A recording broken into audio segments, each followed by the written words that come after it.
tanong sa sarili, ako ba ay tunay na sumusunod? Ako ba ay napapalapit kay Jesus? At ang kanyang mga habilin ay aking sinusundan. Pagdarasal, pagsunod. Pakiulit po yung dalawa. Pagdarasal, pagsunod. At ikatlo, pagsaksi. Pakiulit po. Yan. Pag sinabi pong saksi, ibig sabihin, pagpatotoo.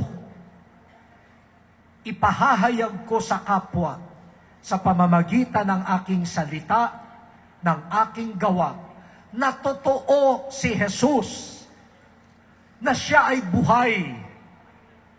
Makita sana sa aking ugali, makita sa aking pagkatao, sa aking ugnayan, na talagang nagdarasal ako, na talagang hindi ako nakakalimot kay Jesus, na siya talaga ang sinusundan ko. Makikita sana sa aking buhay na ang katotohanan na aking sinusundan ay si Jesus. Hindi po yung, sabi nga nila,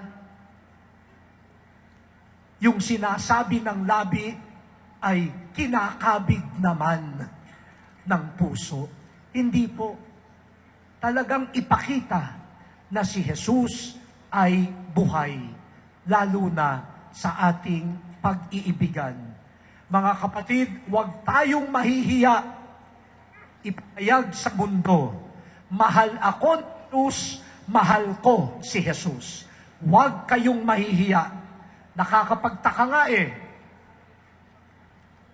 yung mga dapat ikahiya, hindi na ikinahihiya. Yung pagnanakaw, hindi na nga ikinahihiya. Dapat yun ang ikahiya.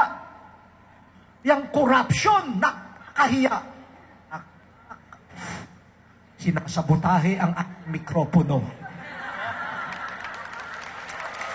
Sino yan?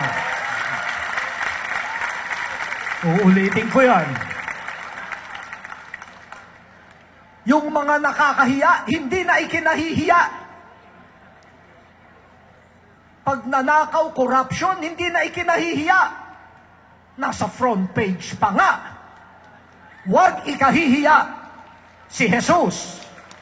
Mahal tayo ni Jesus, mahal ko si Jesus.